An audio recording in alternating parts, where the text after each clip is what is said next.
Olá, gente peregrina. Olá, gente membresina. Será se a propina de Jacó deu resultado?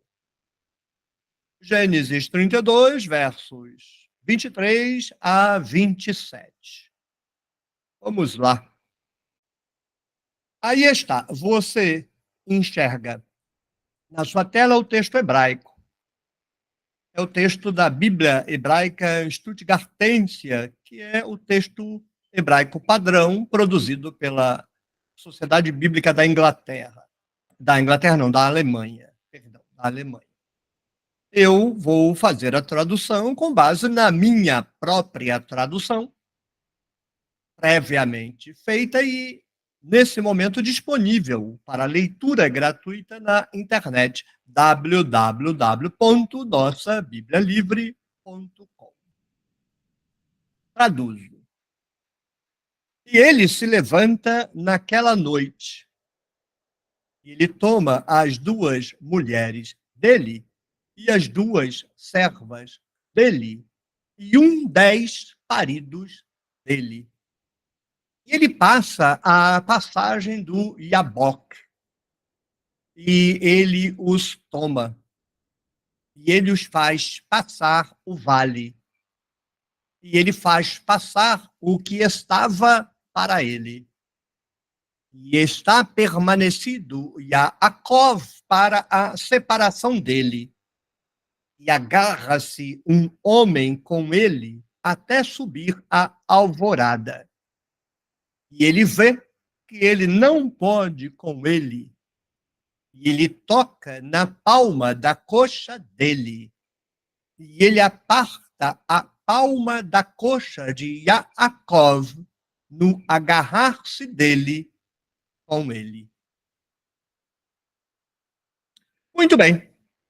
Texto famoso, muito famoso o texto. O texto está dividido claramente em duas seções. A primeira seção é a continuidade da estratégia de Jacó, determinado a tentar salvar a sua semente a qualquer custo. Então, ele acorda de noite, antes ainda do nascer do sol, toma as duas mulheres dele, Raquel e Leia, e as duas servas dele, que são as duas mulheres, e o grupo de 10 maridos dele. E ele passa a passagem do Jaboque. A gente conhece como Jaboque, né? O famoso rio Jaboque. Passagem aí é o val, né? Aquele lugar em que os tropeiros, caminhantes sabem que ali é mais raso, dá para passar. E ele então pega os familiares que ele separou em 2 grupos e faz passar para o vale, atravessar o rio e ir para o outro lado. E ele faz passar o que estava para ele, ou seja, o que é dele, o rebanho, tudo o que era dele, ele atravessa o Jaboque. Então, as mulheres, os filhos, os servos, os rebanhos, os animais, ele faz atravessar. Coisa assim de 10 minutos. É muito engraçado, né? Essa é uma operação que demoraria muito tempo, mas o texto dá a impressão de que você faz isso em 10 minutos. E está permanecido Yaakov para a separação dele. Isso é um idiomatismo que eu traduzo ao pé da letra. Lamento, eu sempre traduzirei ao pé da letra. Quem gostar, gostou. Quem não gostar, compre Almeida. Significa que Jacó ficou sozinho. Então, ele manda a família e o ajuntado dele para o vale, atravessando o Jaboque, e ele fica sozinho. Isso é a oportunidade do narrador para introduzir a cena. Um texto bastante enigmático, porque fala que um homem se agarra com ele, ou seja, vai entrar em luta, em conflito, até o subir da alvorada. Ele briga com um homem até o subir da alvorada. No final da noite, né? Ele vai ficar brigando com o sujeito. Aí tem uma frase enigmática. E ele vê que ele não pode com ele. Lamento, mas não dá para saber o que isso está querendo dizer.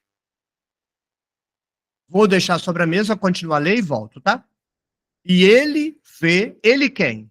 É o homem que vê que não pode com Jacó ou é Jacó que vê que não pode com o homem? E ele vê que ele não pode com ele. Alguém não pode com alguém aí. Aí a sequência continua assim. E ele toca na palma da coxa dele. Também não dá para saber. É Jacó tocando na coxa do homem ou é o homem tocando na coxa de Jacó? Não dá para saber. Mas na sequência, aí, pelo menos uma das duas questões fica clara. E ele aparta a palma da coxa de Jacó, no agarrar-se dele com ele. Bem, aqui está claro. O homem com quem Jacó está lutando separa, aparta, disjunta, desloca a face da coxa de Jacó. Então, no verso anterior, e ele toca na palma da coxa dele, já está claro. O homem com quem Jacó está lutando toca na coxa dele, Jacó. E por isso, na sequência, porque o homem com quem Jacó luta toca na coxa dele, Jacó, a coxa dele, Jacó, se desloca. Está claro. Mas isso não explica, indiscutivelmente, se aquela frasezinha ambígua e ele vê que ele não pode com ele, é quem que está vendo que não pode com quem. Lamento, você pode decidir hermeneuticamente e achar que a sua decisão hermenêutica resolve tudo. Lamento dizer, não resolve nada. Se você não se der conta que não resolve, você não sabe ler. Não tem como decidir. Isso está na cabeça do escritor. E só o escritor poderia dizer para nós qual era o pensamento dele. Ele pode sim estar dizendo que o homem com quem Jacó luta percebe que não pode com Jacó, Jacó não vai largar ele, então apela, dá um golpe baixo. Pode ser esse sentido? Pode. Mas também pode ser invertido. Jacó se agarra com o cara e percebe, ih, me estrepei, não dou conta. Dito e feito, o homem com quem Jacó se estrepou porque não dá conta dele, simplesmente desloca a coxa dele. As duas interpretações são viáveis, o texto não resolve, lamento. Quem disser que resolve está transformando a sua interpretação possível, mas arbitrária, em decisão. Eu não vou decidir, não. Você que corra seu risco. E a decisão a que você chegar é a decisão que você chegou. Isso se não copiou de um pregador. E ele diz, despede-me, porque subiu a alvorada. Veja, não dá para saber. E ele diz, despede-me. Quem está falando? É Jacó com a coxa ferrada, pedindo para o homem largar ele, ou é o homem falando para Jacó que mesmo com a coxa ferrada está agarrado nele que não solta? Não dá para saber. Vamos ver se a consequência, a sequência do texto esclarece. E ele diz, eu não te despeço. Não dá para saber.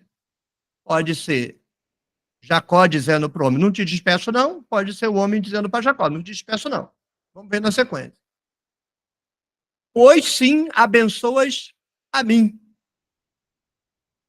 Bem, aqui parece que o peso é que o homem com quem Jacó está lutando dá um golpe baixo nele e ainda assim ele não libera. Ele está agarrado, não solta. Ele fala, ô, seu murrinha, ô, seu miséria, me solta que eu quero ir embora. Aí está lá Jacó com a perna troncha, dizendo, não solto não. Você pode estrupiar minha coxa, outra coxa, o braço, a omoplata, os esternocleidomastoide, o que for, o costureiro. Pode me estrupiar, mas não solto não. Faz sentido. Jacó está agarrado como um carrapato que não solta. Aí o texto continua. E ele diz para ele, não, o texto não continua aí, porque nós paramos no verso 27. Então, vamos deixar para o vídeo seguinte o desenrolar dessa trama. Eu resumiria assim. Jacó atravessa o Jaboque para salvar a família e fica sozinho. Parece que ele tem a premonição, né? Nada disso, tudo isso é estratégia do narrador. Aí aparece lá o homem e ele se agarra com o homem. Aí começa lá o MMA, a luta no tatame, sumô, seja lá o diabo de luta que for, capoeira, imagina o que você quiser. E um dos dois percebe que não dá conta do outro. Aí você escolhe do que se trata, porque não vai resolver isso exegeticamente, não. Pode resolver hermeneuticamente, que não resolve nada. Se a exegese resolver, está resolvido. Se não, a hermenêutica não serve para nada. Acredite, hermenêutica e nada é a mesma coisa se a exegese não der suporte. Mas, na sequência, vai. O homem toca na costa de Jacó, dá um golpe baixo, porque abaixo da cintura é golpe baixo. Dá um golpe baixo para ver se Jacó o larga, e Jacó não larga, não. Ele fala, me larga, miséria! Aí o Jacó, miséria, fala, não largo, não. Só vou largar se primeiro me abençoar. Se a gente interrompesse aqui a narrativa, aí alguém viesse, professor, era um anjo? E da onde você vai tirar que é um anjo? O escritor disse que é um anjo. O escritor não disse que é um anjo. O texto está dizendo que é um homem.